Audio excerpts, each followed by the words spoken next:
Yeah. So I do have to ask about the hat. Did you live in New York at any point? Yeah, I was born in the Bronx, New York, South No Bronx, way. and yeah, we moved. This is so I was born in '86, and New York at that point had a terrible reputation for crime, especially where we lived in Hunts Point. It's still very bad. I always joke it's the last place in New York that'll receive the gentrification treatment. It's very bad. Uh-huh. Uh-huh. So we left when I was around 3 or 4 and moved to Maine, Brunswick, Maine, which was Uh-huh. beautiful. Pretty much the Fan- diametric opposite, right? I can only yes. imagine. Yeah, yeah, exactly. It's the total opposite. High trust society, played outside Hmm. all day. Yeah. Street lights or not. And it was great. Lived across the street from just like the woods, the kids in the neighborhood. Idyllic, That's awesome. truly. Yeah, man. For what it's worth, you do not look like you were born in 1986 in any capacity whatsoever. Thank you. Like just from looking at your LinkedIn photo, I thought you were like 25. That's why these companies want to hire me as an SDR. Like, oh, he's young. But you don't write like you're 25, which so that was like a really interesting uh I guess cross section for me because I was like he looks like he's 25, but he doesn't sound like he's 25 by any stretch. So I wonder what's up here. Yeah, well, a lot of experiences, children, married. Um, so I'm 38 now. I just had a birthday recently, and not that I'm like some old wise man or anything. I just, and likewise, when I'm reading your writing, not to blow smoke, it's awesome. You're my second favorite writer, only I appreciate that. to myself. And Good, like the good. LinkedIn. That's the right priority. Yeah. So yeah, no, it's really good. I'm happy that you're able to make it. May I Yeah. do you mind if I give the proper intro here, and then we can, Do the thing, man. Do the thing. I don't want right to cramp your on. style. No, no, hey, this is the first episode. I'm still finding my voice here, so we'll see how how it all goes. But Let's do it. ladies and gentlemen, Charles Needham, founder of the Needham Advisory Group, a go-to-market consulting firm that deploys conversational advertising as a profitable customer acquisition channel for seed Series C, prop tech, and logistics startups. And he also currently is the head of business development at Fetch Package and an avid writer, as we've discussed, and musician. Speaking of musician, is guitar your main thing? Anything with strings? Are you like a secret genius? You play piano too? I started with the piano actually. So I was born in Thailand, and my mom is Thai. So like a good Asian boy, of course, I had to start with the piano. A Mm-hmm. fact for which I'm very grateful, just because the piano gives you a really good fundamental bass, right? Like you have to Mm-hmm. read both treble clef and bass clef, which means I can read music in both styles of notation, which comes in Okay. really handy. But I would say for the most part, I play mostly bass these days because everyone needs a bass player. Everyone does need a bass player. So I grew up in church, Baptist churches, Mhm. and I wanted Nice. to play bass so bad. There's this picture of Most Def, this, from, I don't know, 2000 or something like that, or 1999. He's holding a bass guitar over his shoulder. And it was Mm. just the coolest thing. And I'm like, oh, I'm going to play bass. And then we went to the guitar store, and my mom was like, nope, Baptists don't, we don't, that's the devil's sound, the bass. Interesting. But she was okay with me playing guitar. I don't know. Look, if you are I don't know if you went to church or anything like that.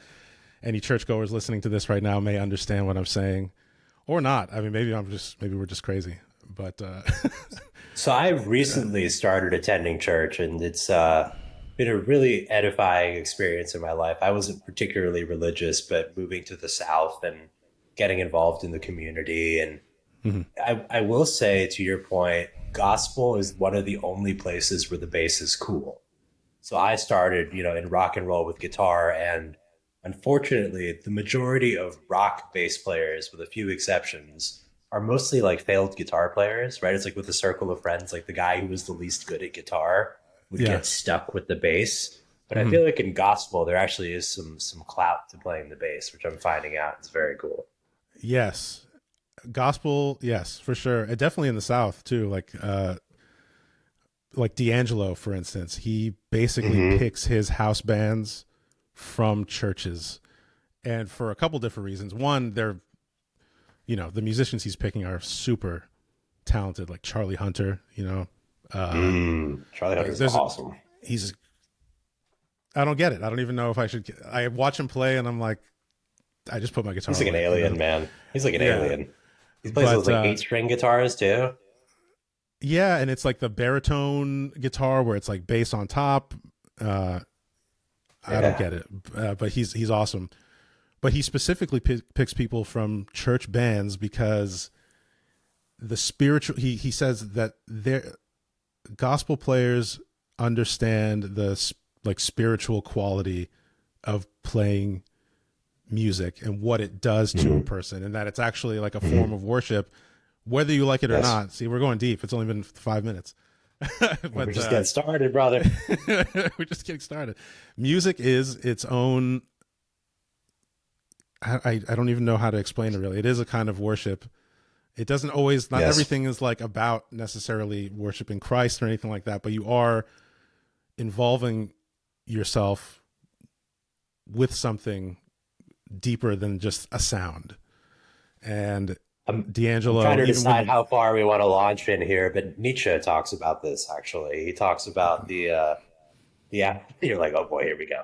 no, this is why He I wanted talks to talk to you. about the Apollonian, right, which is sort of like the logic, the logos, language, and then he talks about the Dionysian.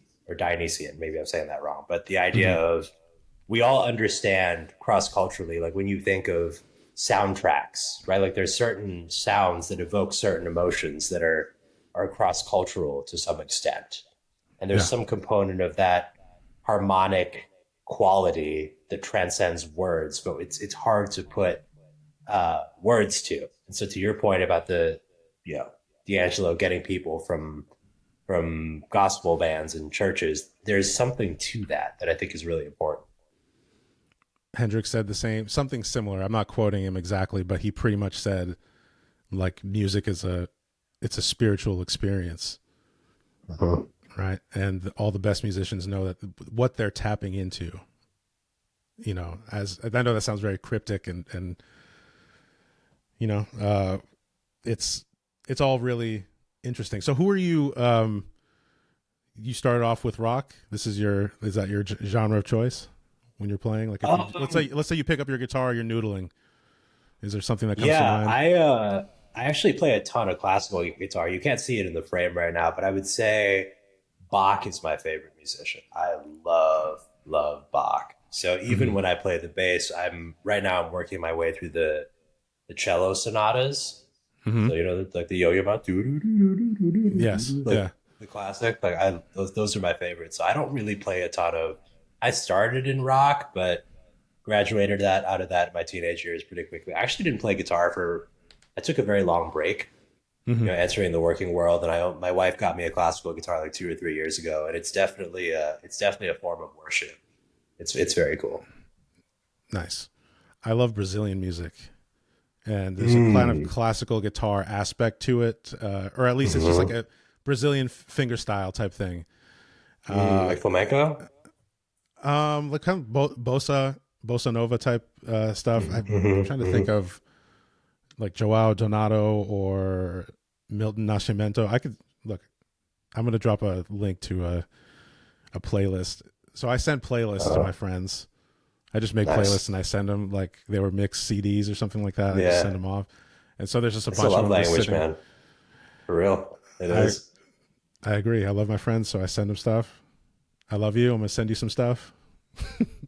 One of the things that when I asked like, well, hey, is there something you want to talk about in particular besides music, which I think is like going to be an umbrella category, but uplifting the people around us. What made you say that? What made you think that? Is that not happening enough? I think it's not having happening enough, and I think it ties nicely into the themes of what we talk about with what you talk about with the Rizz dev, right? So when I read your first article, for example, I think we're going to get deep. We're just going to go for it. Do The it. Yeah. talents we have are a mechanism and a responsibility that we use to uplift the people around us, right? So, like, for example, you with your playlists, you put together playlists. I'm just going to assume that you are hopeful and you're making an educated guess that when you send to your listeners will make them feel a certain way. Yeah. And I think there's a certain gift and responsibility there that if we tie back to biz dev, right, is not really something people think about. It comes from a very selfish place for the most part. And in the absence of that, people don't form authentic relationships, which end up unlocking real business value. But you can't put the cart before the horse, but everyone tries to. Yeah. That's really well said. That's really good. It's not to talk about me, but just the Rizz dev concept was really just me being cheeky. I have a friend who is like really creative and just always throws out like silly ideas, kind of like the Rizz dev thing. And when I was thinking about it, I was like, oh, that's a fun play on words. And that's when I just put it on LinkedIn and X, formerly Twitter. And as I thought more about it, I had just been seeing these different, I'd just been reading different things that affirmed the idea of our unique genius, our you having charisma, you having things that are important to you. Like we all, there's this idea of like the inner game, right? There's in order to do the things that we want to do, you have to believe that you can do it first. And so to have inner game is to, by extension, say you have an inner life and conversation with other people. Like this is just, it's table stakes. It's so basic that we overlook it and we start jumping into tactics and scripts and techniques and all these different things, forgetting that you're actually interacting with another person who has an inner life, experiences, things that made them who they are. And it's just as important to them as yours is to you. Like all the things that you have going on in your life, the things that make you cry, the things that make you smile, the things that allow you to be who you are, that other person has all that stuff. And overlooking that is, I just think, dire. And this just comes from like me generally being kind of, I don't know if naive is the word. I just like people, you know, and and then I find that people like me and they like want to help me and there's something there. And I don't know if people struggle with that or what, but this is the idea that I'm running with. And everybody's talking about AI and automation, and it's kind of dehumanizing. And what can we do to trim the fat and get rid of people? And it just all seems like maybe we're using it for the wrong thing, but that's what we're people. We do that. We find good stuff and then we're fallen. Misuse it. Yeah, we misuse it. So I'm hoping that I can just make this the culture. It's like you have something that's unique about you that the Borg and the machines cannot replicate. And can we foster that and bring that out of people? Yeah, that does beg an interesting question, right? Because I think we clearly agree that the cart is put before the horse in the sense that there's an idea of tactics and strategies that come before inner game. But as a practical matter, I don't know how you systematize and operationalize teaching that inner game. So I heard you say a little bit earlier, like you just are just genuinely interested in people. You can't fake that, which is part of what makes it so powerful. But then the other issue becomes, what if you're not? Which obviously I can't relate because you and I are having this wonderful conversation. But if somebody isn't there, how do you get them there from the perspective of being a sales leader or a coach? So I've very limited experience when it comes to like leading people in the official capacity as like I am a manager at a company type thing. But it just seems it's been my experience like when you treat people poorly, you bring out the worst in them. And then when you treat them well, you bring out the best in them. And it's like you're kind of shaking out You're identifying the things that serve the goal of the business, right, or the company, or finding out what does Joey say, like promoting people to someone else's company. Joey Gilkey says something like that. I know that sounds like I haven't heard that one. You haven't heard that before? I think I heard him say it on a podcast before, and I thought that was brutal, but a cute way to say you're fired. But but not talking about business though. When it's just talking about people, it's what I see is when you treat people well, even if they don't return that back to you, it's actually none of our business really how they treat you. Like, you kind of just okay, they treat you poorly. Like, okay, I'm sorry that happened. But you just kind of keep going down that path. Does that make sense? It seems to me like the answer. It seems to be like the answer, and I would agree with it if so, is you do it by example, right? You demonstrate how you deploy your unique genius, and by providing that example, perhaps you serve as an inspiration to others to do the same. Because by definition, if somebody has a unique genius, you can't really operationalize that. You can only serve as an example of how you deploy your unique genius. That's right. Yeah. And then with that said too, it's these discussions like are great, and I found as I thought more about it instead of acting on it, it complicated things more when really it's just sitting right there in front of me. I like people. I have, quirky sense of humor. Who cares? I can be vulnerable enough to share my ideas and put it out there. And as I started acting, one of like the positive unintended consequences was like this network of people started popping up like, oh, that's cool. That's great. I mean, that's basically how we met. I don't even, this is our first time connecting. But just, I read what you write and I'm like, that connects with me. That's awesome. And, you're a good dude, right? There's other people that's similar. Like we've only recently met, but friendships are evolving, partnerships are evolving, and it just came from me acting on it. It makes me think about you were saying over the text yesterday that you're like an early to bed guy, right? You go to bed.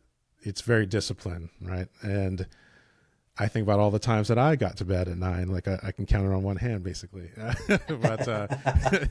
But when I did, and I woke up like, oh, I feel great. I'm not hungover. This is awesome. Actually, I think I might like this better than staying up really late, thinking I'm, being productive, and really I'm just like having a glass of wine and doom scrolling. Same thing. Once I started acting, there were these unseen good things that were happening that I didn't even anticipate. And it's helping me continue down the path of action versus planning and whatever, analysis paralysis. So I agree with you. Acting on it is good. There's a wonderful quote by Joseph Campbell, and I'm going to paraphrase it. I may get it right by accident more than on purpose, but it's, the cave you fear to enter contains the treasure you seek. And I think that ties in really nicely because I think to some extent we all crave acceptance, right? And so there's some sense of like, hey, if I put my true self out there and it doesn't resonate, or people have negative things to say, like what would happen? So we fixate around the potential for consequences. But when we actually do it, we find that there's people out there who are like us. But you can only do that if you put your true self out there. Yeah. It's been pretty beautiful. I mean, I didn't write a blog until pretty recently, right? But that's how we met. And I'm sure you're finding the same thing with Rizz. Yeah, it's a fun experiment. The play on words is fun. I think people are enjoying it. As the few people who are reading it. For the uninitiated, I have a newsletter / blog called Rizz. It's on Beehive, and I can drop a link or something. And it's just again, it's just going back to the tactics and techniques are, I mean, there's so many people out there that have great ideas. I can barely expand on them. You know, that there's so many and there's not, it's like, it seems like there's nothing new under the sun. So my pivot was just to, how can I uplift people who are in business? Because it does seem like in tech sales, generally speaking, right? All the salespeople that I know,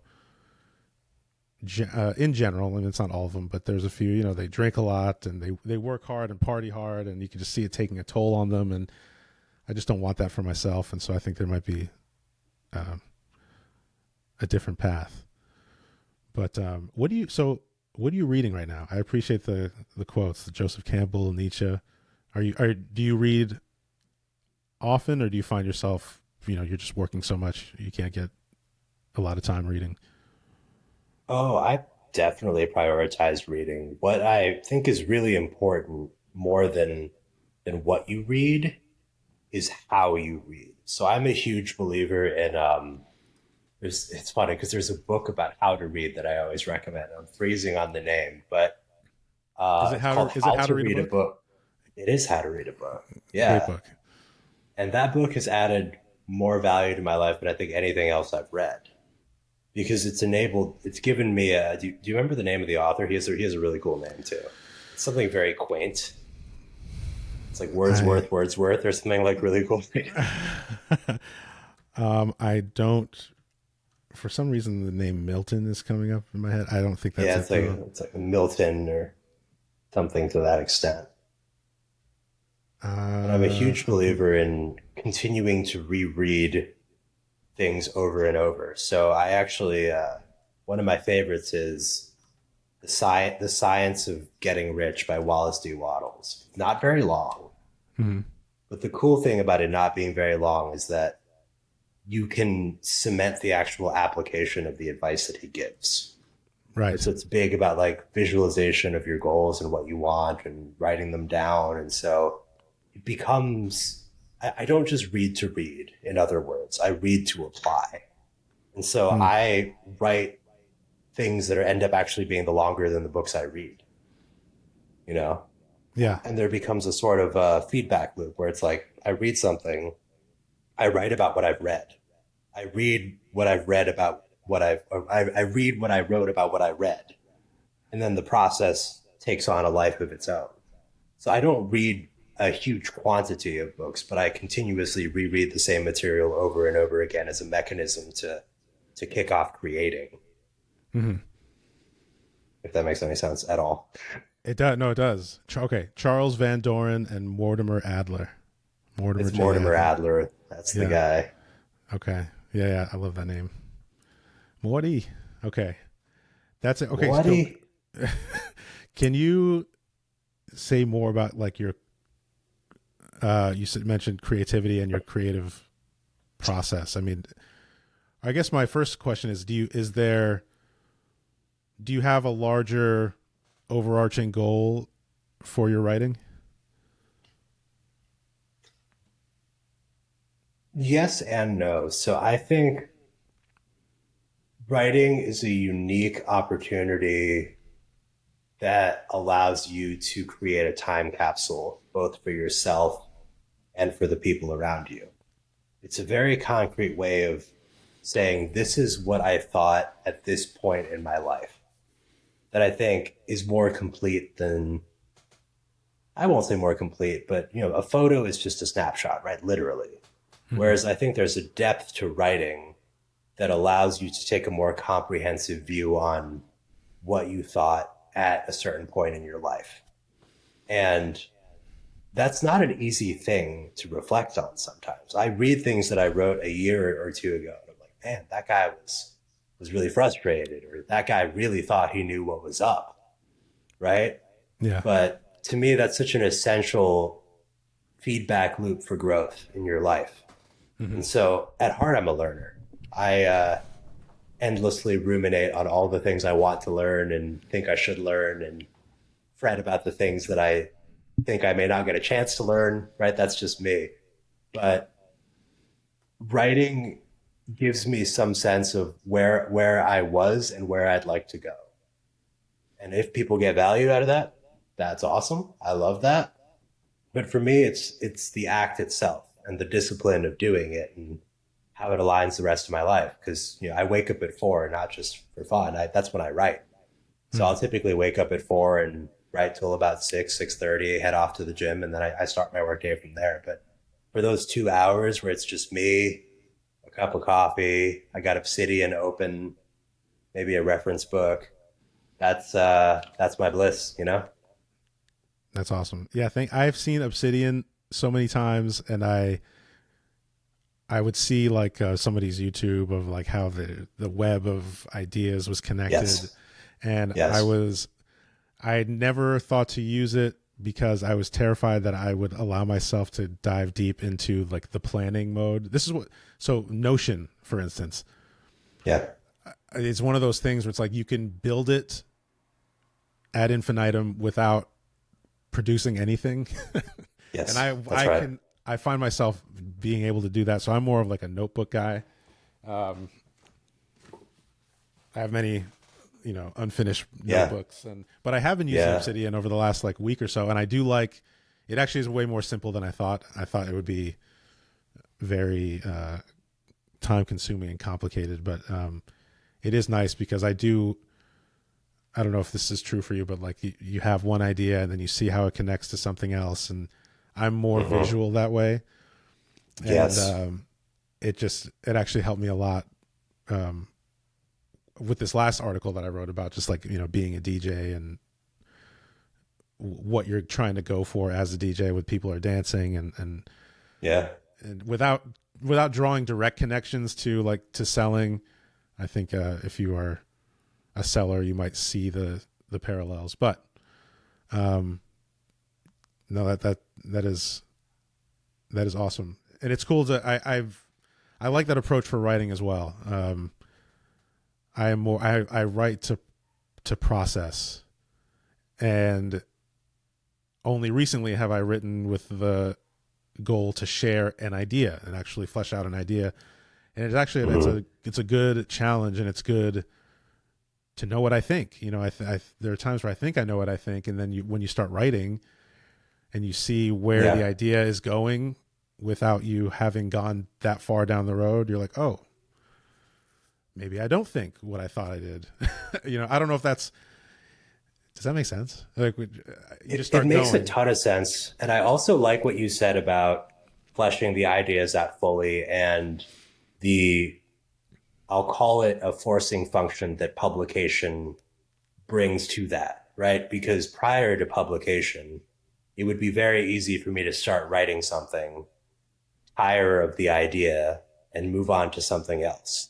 And Yeah. so I had an endless collection of half formed thoughts. And so I recognized that sticking with thoughts that are half baked and turning them into something is a form of discipline. And it's Yes. a muscle that you have to practice, and it's a muscle you have to build. Because I can't tell you how many articles that have gone on to be published where I'm a couple days into it, I get writer's block, I look at it, I think to hell with this. I don't want to write this anymore. But then another part of me, the angel on the other shoulder, goes, "No, you've been writing it so far. You should stick with it, see it through." And I'm always glad when I listen to that voice. And the voice becomes louder the more I listen to it, right? And the more I follow through. And it Mhm. makes me a better thinker as a byproduct. So to that extent, I'm very grateful when people read because it enables that forcing function that allows me to finish my thoughts. I don't know if that's been your experience at all. It's exactly why I put the like a date on it. I'm like every Sunday, which ends up being like Monday Yeah. morning at 2 a.m. because I'm like I Mm. said I was going to do this. It's actually hilarious because Kellen commented on my last one because I just put it on LinkedIn at it was 2 a.m. last week on a Monday Yeah. morning, Yeah. and he was like 2 a.m. posting, fuck the world. I'm like, hey, it's office hours, man. I don't know what to tell you. But it Have is. you have you met Kellen? Yes, yes. We've had many conversations, but like you, we're new friends, and we have a Uh-huh. mutual friend in Evan Dunn, and so he. But yes, yeah, good dude. He's a great Oh, dude. He swung yeah. through Knoxville with his family. I think he was on the road forever, and Hmm. Knoxville was one of his stops, and we were able to get together. And great dude. Love Yeah. Kellen. Yeah, it was awesome. Actually, so Kel and I talked, I don't know, a month ago or something, and I had done this kind of thought experiment because I hadn't acted on, this idea of what my unique genius is. And now I come to believe that you can't really find out until you start doing things, which is Mhm. totally basic. Now that I'm saying it out loud, I'm sure there's somebody out there like, yeah, duh, like you have to do something first. But that's just where I was at. So I did this thought experiment where I asked 20 people who are close to me, family, close friends, what is, in your view, like, what do you think is my unique genius? Just to see, because my perspective was you can't see the label from within the bottle, right? So maybe Mhm. there's some, they could shed some light. And I got a lot of different answers that I kind of, Interesting. it was like, you dress well, you're a good cook, people like you, you have great taste in music, stuff like, not to, sorry, I feel like I'm not trying to talk about myself in that way. It's just all I was thinking of it in the sense that, okay, how can I monetize this answer? Which again was Yeah. also like a perversion of what it really is. And it's just, and I talked with Kel and he's like, dude, I think you just start creating stuff. And it's like, all right, I can listen. I can do that. I'm I'm curious, with those answers, did you find that there was a uh an answer that came out the most, or was it more that through there was a common thread tying the answers together that you saw as a byproduct of having them all in one place? Does that make sense? Like, was it like Yeah, a bunch of people said the same thing and it was like a duh moment, or was it like people were referencing the same quality in different domains? Because it sounds like it was more of the latter. that's exactly right. That was the realization that I had after thinking about it. And, frankly, praying about just trying to understand, Yeah. and it was like, oh, they're all just saying that I like to serve people in whatever way they need to be helped, and I like to entertain. So me being a DJ is this kind of like the love language out in the marketplace as me, Hmm. creating live playlists for people because it's like I like to see people having a good time. I like to make sure my friends and family are eating well. Like I do like to cook. I mean, one of the things I want to write about is Hmm. like how to make a great steak. What does that have to do with B2B SaaS, bro? I don't know. Just read it. Try it, Who cares? Who Who cares? cares? Yeah, it doesn't matter. I mean, I'm sure there's parallels, but these are all just things that I really love to do, and it does tie into like the one thing having to do with just loving people. I love meeting new people, all that stuff. So We can't yes, sir. let the steak convo go by because I am I would say extremely serious about my steak cooking. So I would talk to me agree. a little bit about your preferred methodology of cooking steak. Let's say like Hmm. you have time, right? Like I'm not talking about like because I think there's a difference between like I gotta eat later and I'm gonna cook a steak so I can eat it versus like I got a couple days, I can dry age it. I have options in terms of cooking methodology. Like those are different things. But if you're pulling out the stops, how are you cooking a steak and what cut is it? Okay. I mean, I love a ribeye. That's a very very simple. If you can get your hands on a flat iron, those are awesome as well. But I feel like those are difficult to get for some reason. At least where I'm at in Washington. Mm. Um, yeah, a nice thick ribeye skirt steak. Okay, so I've been on like I'm sorry, not skirt, flank steak. I do like skirts, but flank Nice. steak is a great one for. I know you're on a fitness journey. I am, I've lost weight and you can't tell. Basically, that's how big I am. So flank has less fat content, and so it's not as calorie rich. Anyway, I think the rib. I'm just a ribeye is good for me. I like to salt it 48 hours in advance. Just leave it out open in the fridge on like a wire rack. If I can grill it, I'll grill it, but pan sear is good as well. The thicker the better. If it's really thick, I'll just pop it in the oven for a little bit until it gets to about 95 degrees internal, and then I will sear it on very high heat.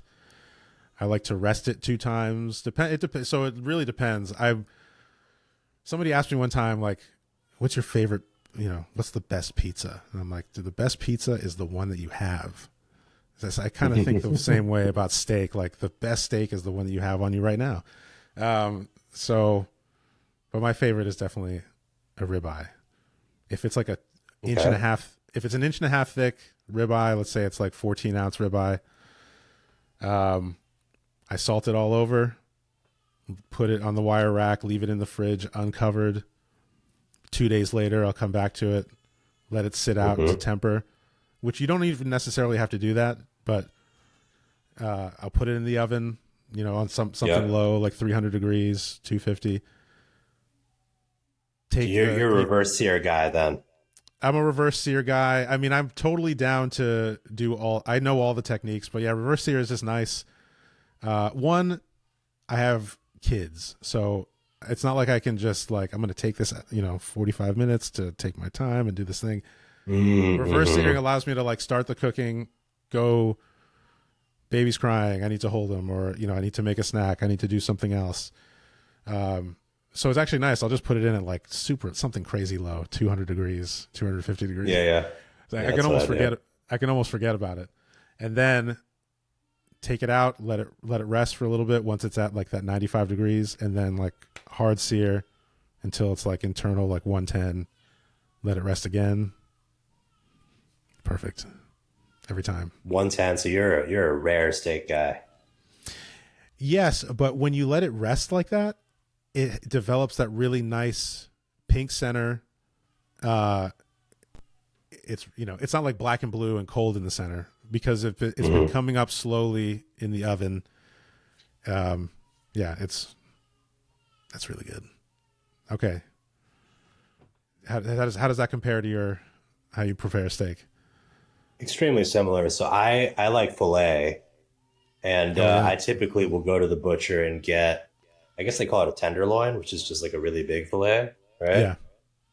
And I'll do kosher salt, 48 hours, like you, and then I'll take the oven as low as it goes. So if it can get to 200, I'll go there, and then I use ghee for high heat searing on a cast iron after. So I let it get to 120, and then I'll go ghee first, but then I'll pull it off to rest, and I'll go butter based. Oh, so yes. I'll go I'll use the I'm freezing on the name, but the Irish, super butter or whatever it's called. Kerrygold. Yeah. And I'll throw in some thyme and rosemary.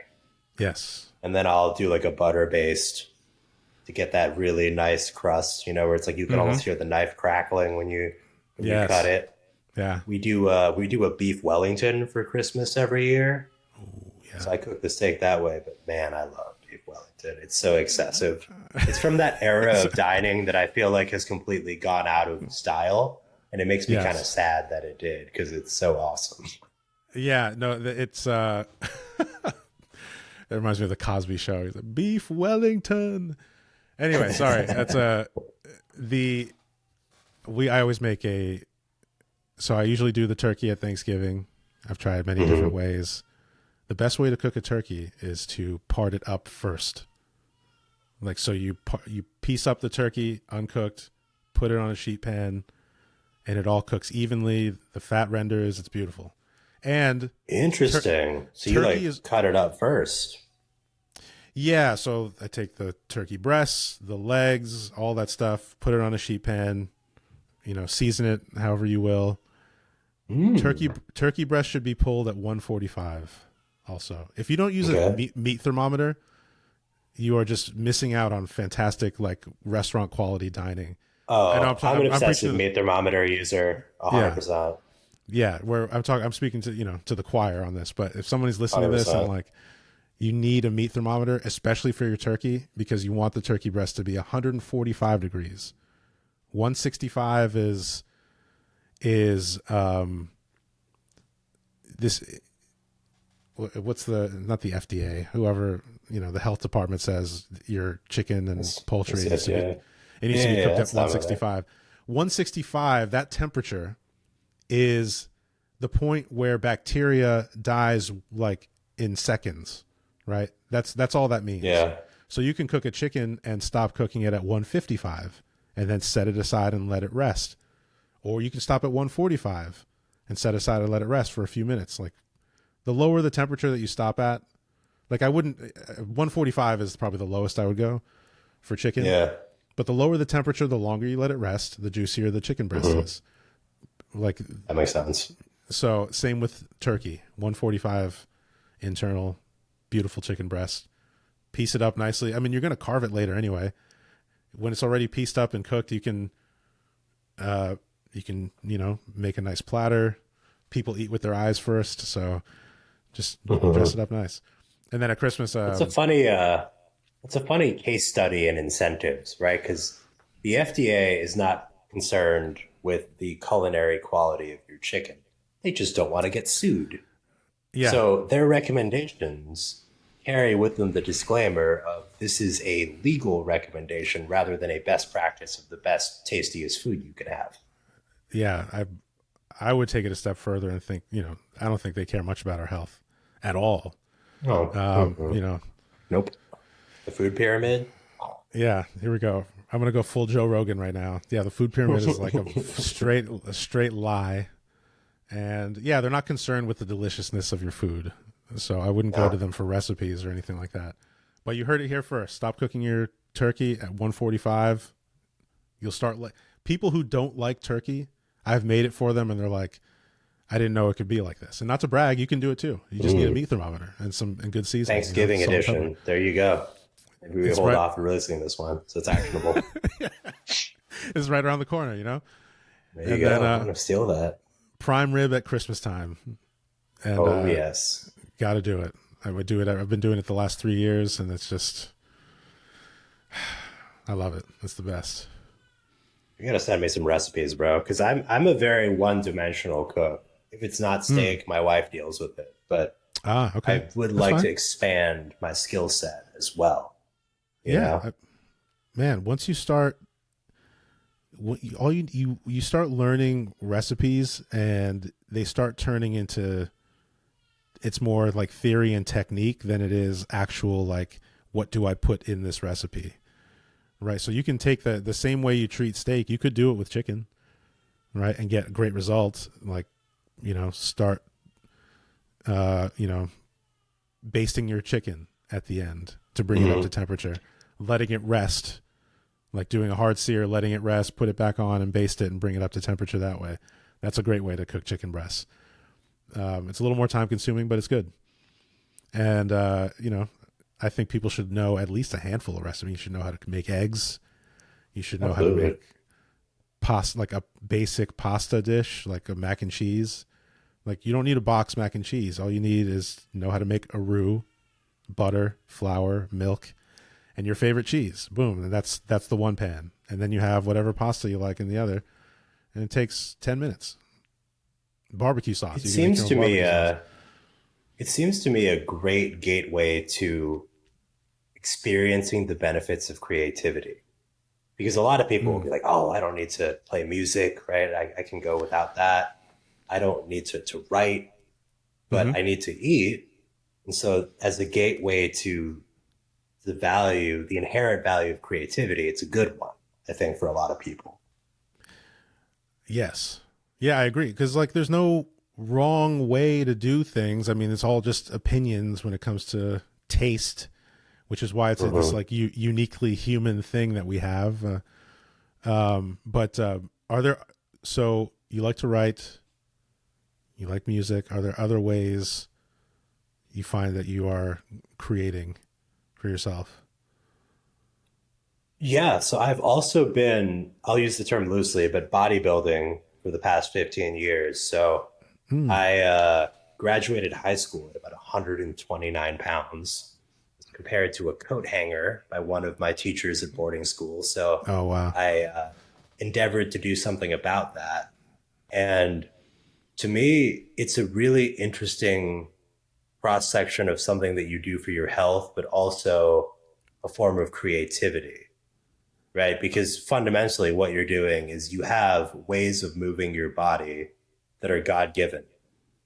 But by applying discipline and consistency and rigor and incrementally, you know, moving the weight up, you actually turn yourself into a more capable human being.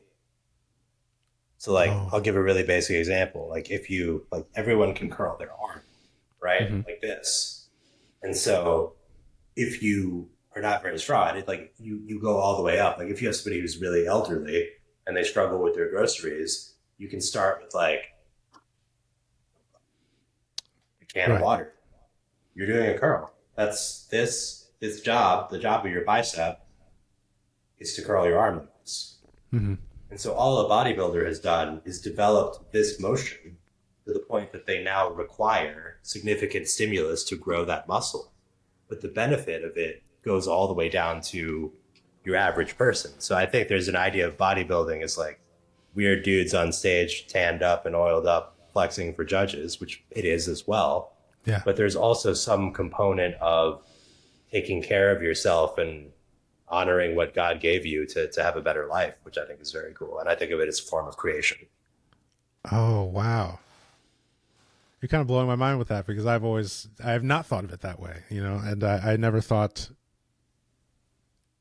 So it's like it's a form of creation. I guess what I'm thinking is like you're kind of almost recreating yourself or creating Yes, your fully realized and intended self, maybe.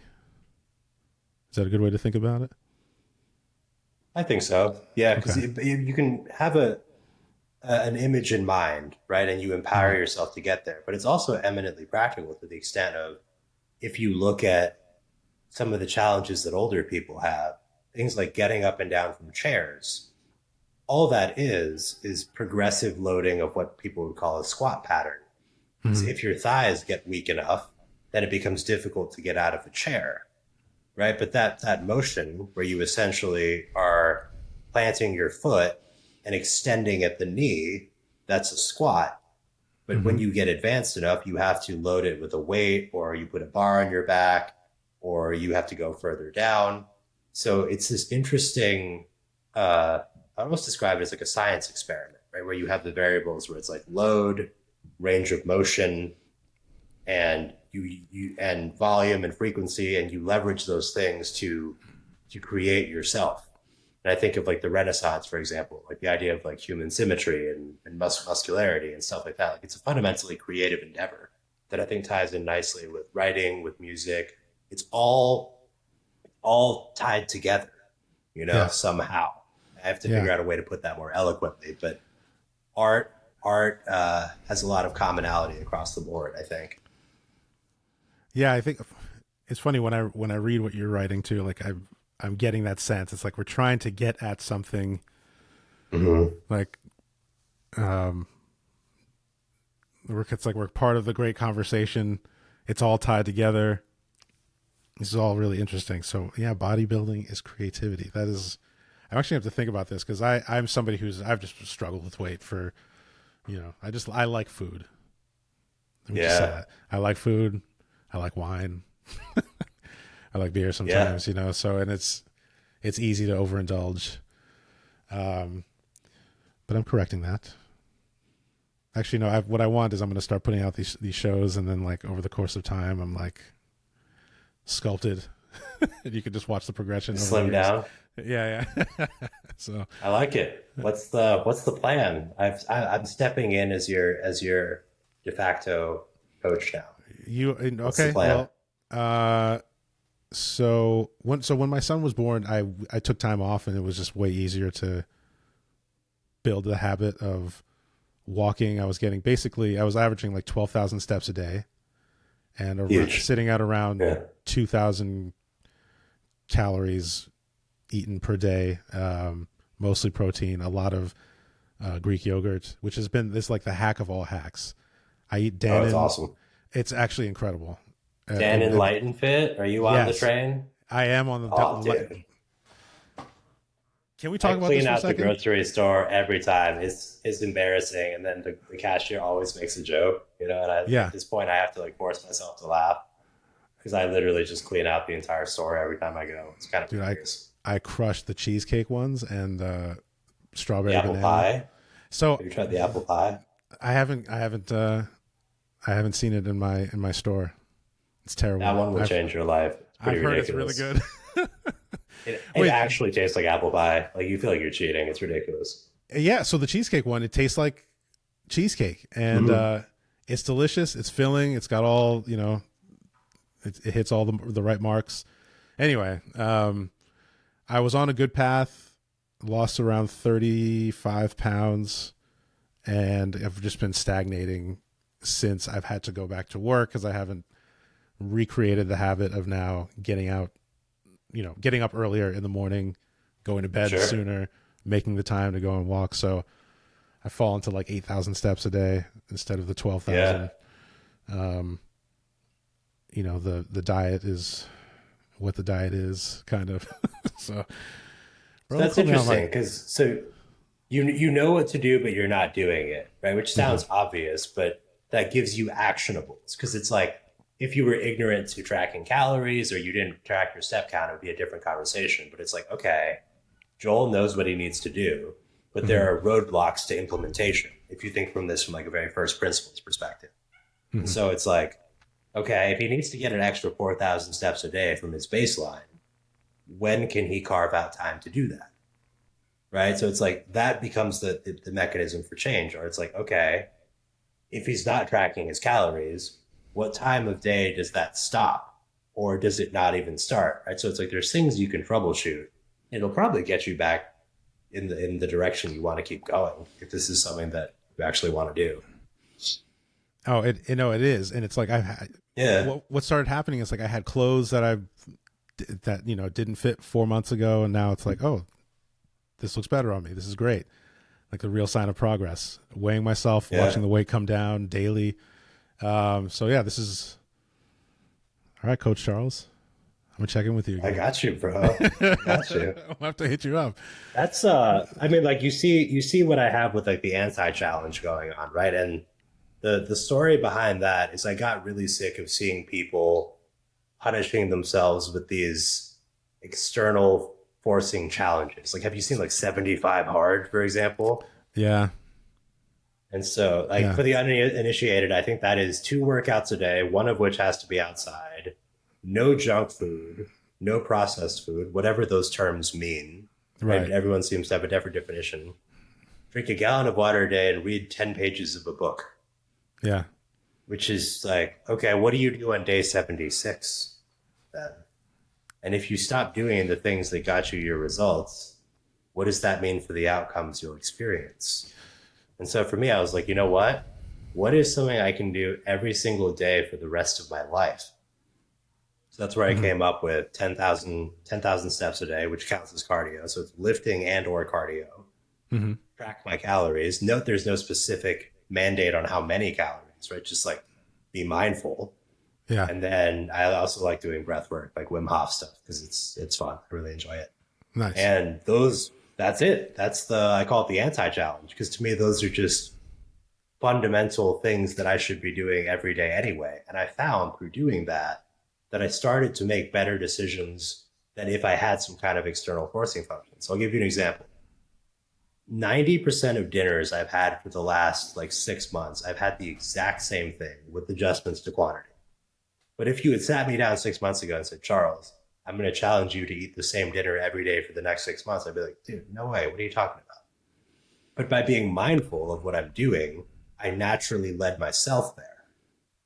You see what I mean? Like it's a different perspective versus like bludgeoning yourself. Yes. Yeah, this is okay. You'll be able to relate to this with playing music. Yeah. When I would want to learn a song and just try to like read the tab For those who don't play, tab is like literally the finger. It tells you where to put your fingers on the guitar. Or watch a YouTube video and like let the guy tell me how to play it. I did get the satisfaction of kind of like playing the song and learning it, sort of. But I didn't learn why the song worked. Like, so this the theory of why all of these notes and key and all of the chords work together. Yes. And doing like a 75 hard or whatever, like it's detached from anything except for like you said, punishing yourself, as opposed to like what you're doing with the anti-challenge. You are allowing yourself to develop the meaning behind each thing, as opposed to somebody telling you what it is. Hey, this is what fit people do, so do that. Which I don't think there's anything wrong with that, but man, there's this book. What is it called? There Is No How, I think is what it's called. And it's a very interesting. I'll find it here and give you the author's name. Very, Definitely. It's like it's a story about like two guys talking to each other. There's like the master and the student. And it's almost frustrating to read because the guy is like, how do I do this? And he's like, well, why do you want to know? Well, because I want this. He's like, well, I'm not interested in answering that. And it just goes back and forth. It's a very interesting book. And it's a short read. I think it's 40, 50 pages, something like that. But the idea of it is the focusing on the how, or at least this is what I took from it. Like just the focus on the how is almost the wrong thing to do to begin with. You just have to start doing the thing in the direction of the goal, and you will figure out like everybody has their own how, which is why there's like 1,000 different sales processes, Yes. 1,000 different ways to, like when you get caught up in the conversation of your permission-based opener versus your open, whatever, you know what I mean? Like that conversation is just born out of who has the best how. And it's like, well, that how worked for whatever Charles does works for Charles, and whatever I do works for me in the conversation about cold calling. But I think that's actually true also in a number of different areas. We see people all the time who break the rules of the domain and they do it well. And it's like, oh, wait, you're not supposed to do that. But it's like, well, who cares if the results are there. Right. So anyway, that was a whole roundabout way of saying, I agree. The whole idea of like a 75 hard, while I think it's well-intentioned, at the end of the day, the guy who did it said, this is what I'm going to do for me because I think that's what worked for him. Peter Attia. Is that his name? This 75 Peter hard guy? Attia. No. So interestingly enough, I have a conspiracy theory because the 75 hard guy also owns a supplement company. So I believe it was more or less I could be totally wrong about this, but I suspect that there are several supplements that are recommended to make 75 hard easier, right? Things like appetite suppressants, protein powders, which is interesting because, you're not supposed to eat processed food, whatever that means, but I digress.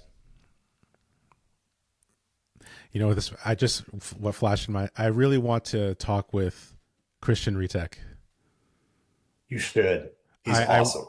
I want to talk with him really badly, but part of me, because I see how he tells the unvarnished truth, in my opinion, when he's like commenting on people's stuff, about what they're doing. I feel like he might see this podcast and be like, "What the hell are you doing, bro? What is this? What is it? What is the podcast doing for anybody, really?" But anyway. I could be totally wrong. I've never actually met him, but I do want to actually talk to him. To our conversation about how you have to embrace your unique genius, he cares in a very different way. That is how he cares. So the way I met Christian actually is I did outreach to him because I was interested in getting into B2B sales, and he tore it to shreds. But I recognized that because I had a friend with a very similar personality type, is that was his way of providing feedback. So I actually took what he gave me, thanked him profusely, went out and applied it, and then came back and I was like, dude, that was awesome. can you do that again? And he was like, okay, now we can talk. Okay. Right. So he's a very intense dude, but he's a very smart dude. He works extensively in very, very technical domains. So he has a ton of experience about like unlocking value in digital supply chain and like all kinds of crazy stuff. But definitely have a conversation with him. He's an awesome guy. I find his approach to be like very refreshing. Only one, because the other side of the coin about caring, liking people and all this stuff is like, there's a part of me that like cares what people think about me. And so the Christian Retech approach, I don't know that would, it might not even, it just might just come across as mean, where with him, it comes across as like, no, I know you're wrong. You know, I'm right. Cause I just know, right. I just have this experience. No, that's awesome. So Christian, if you watch this and make it this far, you have an open invite to the show. But there's a 0% chance you would make it an hour into a podcast. Exactly. That's what it's 0%. He's too busy working and doing his thing. Oh no, 100%, dude. I made this flow chart, and I know we're coming to the end of this, so I made a visual just because I've been reading the Justin Michael method. I've been using a lot more visuals to talk with people, you know, just to connect with people. This has been an actual game changer. Like just even the silly, like a silly Venn diagram with my ugly mug on it. People get a chuckle and they're like, yeah, we can talk, which is awesome. But I made this like a flow chart that was adapted from Outbound Sales No Fluff. It's the buckets, chapter 6. It's all the buckets plus whatever happens kind of in between the buckets as well. And I feel like it's a concise thing. And I sent it to Christian. I'm like, hey, I know you know this stuff inside and out, but I've just been finding this to be very helpful when I'm connecting with people. And he was just like, why did you send me this? And I was, this wasn't in person. This is just a LinkedIn DM. And I was like, I don't know. I just thought you might like it, I guess. And then it made me think, like, I don't know, why did I send it to him? I don't know. So if I know him pretty well, and I'm willing to bet that what he meant there could be translated to, what would you like me to do with this? Like, are you soliciting my feedback? Right. You want to know what I think about this specific section? Are you prospecting me? Right? Like, can you please provide some clarity around your communication to me so that I can respond appropriately, effectively? Yes, exactly. No, that was at the, by the way, we didn't talk in person. The tone that I added to why did you send me this was my inner monologue of me, like, you know, beating myself up and feeling silly for sending this thing where, you know, I read his content and watch his videos, and I, you know, in my heart of hearts, I knew better than to send him some, you know, thing that he didn't need to look at or whatever. Anyway, but dude, this is awesome. We've come to the end of an hour. And I should probably get back with the fam.